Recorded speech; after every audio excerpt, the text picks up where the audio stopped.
দিনের আলো ফোটার সঙ্গে সঙ্গে সারি সারি নৌকা ভিড়ছে সিরাজগঞ্জের তারাশের শামুকের আড়ত হিসেবে পরিচিত মাকড়সনে। চলনবিল অধ্যুষিত এ উপজেলায় এমন আরও ৩টি বাজার রয়েছে যেখানে অবাধে চলছে শামুক বেচাকেনা।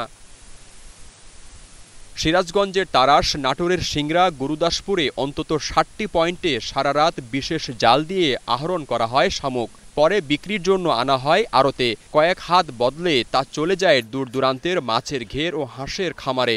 এই শামুকগুলা লিয়া শুধু হাঁস খামারি আর মাছের খামারি এরাই লিয়া দেয়, এগুলোই খাওয়ায়। এখানে মোটামুটি ১০০ নৌকা শামুক তুলে লিয়া কয় বিক্রয় করা হয়। এই সিজনে ধান আবাদ করি, বর্ষার সময় আমার কোনো আবাদ কাম নাই, মাছ ধরি না, আমরা সারা রাত শামুক মারি।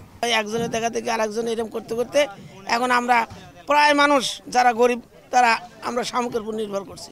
স্থানীয়রা জানায়, জেলে কৃষক সহ অনেকেই জড়িয়েছেন শামুক নিধনের এই মহাযজ্ঞে। এক নৌকার শামুকে প্রতিদিন আয় ৩ থেকে ৪ হাজার টাকা। বর্ষার ৪ মাস শামুক সংগ্রহের পর বছরের বাকি সময় চলে ঝিনুক তোলার কাজ। শামুকটা আপনার হচ্ছে প্রায় ৮ থেকে ৯ মাস পাওয়া যায়, বাকি কয়েক মাস যে গ্যাপ থাকে ওটা ঝিনুক পাওয়া যায়। আমরা যাই সারা রাত মারিয়া বিকাল সকালে নিয়ে আসা কামারশন বিক্রি করি, তাতে মোটামুটি আমার ১০০০ করে টাকা পাই। পরিবেশবিদরা বলছেন, জীববৈচিত্র্য রক্ষায় দেশে আইন থাকলেও প্রয়োগ হয় না বললেই চলে। ফলে পরিবেশ, প্রকৃতি ও জীববৈচিত্র্য রক্ষায় মানুষ কোনো দায় অনুভব করে না। সচেতনতার অভাব ও প্রশাসনের গাফিলতির কারণে শামুকের অসামান্য ভূমিকা গৌণ হয়ে গেছে।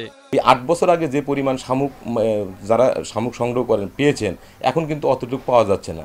কারণ এরা শামুকের প্রজননকাল থেকে শুরু করে ধরতেছে। আজ পর্যন্ত কোনো ভ্রাম্যমাণ আদালত কিংবা নিষেধ করছে কিনা এটা, কিংবা কোনো পরিবেশবাদী সংগঠন এটার বিরুদ্ধে সোচ্চার হয়েছে কিনা, এখনো পর্যন্ত এ বিষয়ে অজ্ঞ কিংবা পরিবেশবাদীরা এ পর্যন্ত এগিয়ে আসেন নাই।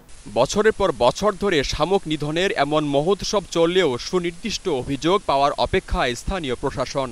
চলনবিলের মাধ্যমে মানুষ বিভিন্নভাবে জীবিকা নির্বাহ করে, তার মধ্যে শামুক ও ঝিনুক আহরণের একটা বিষয়। এটা হচ্ছে যে আমার কাছে এই তথ্যটি সুস্পষ্ট ছিল না। সেক্ষেত্রে যদি এরকম কোনো বিষয় সামনে উঠে আসে সেক্ষেত্রে আমরা ব্যবস্থা নিব, কারণ যদি ব্যাপক হারে এটা উত্তোলন করা হয় তাহলে সেক্ষেত্রে প্রাকৃতিক যে ভারসাম্য আছে সেটা কিন্তু বিনষ্ট হওয়ার একটা সম্ভাবনা দেখা দিচ্ছে। এ বিষয়ে সুস্পষ্ট তথ্য পেলে আমি সেক্ষেত্রে ব্যবস্থা নিব। মানুষকে সচেতন করার পাশাপাশি শামুক নিধন রোধে নিয়মিত অভিযান চালিয়ে শাস্তিমূলক ব্যবস্থা নেওয়ার দাবি যমুনা পাড়ের বাসিন্দাদের। Desk report, star news.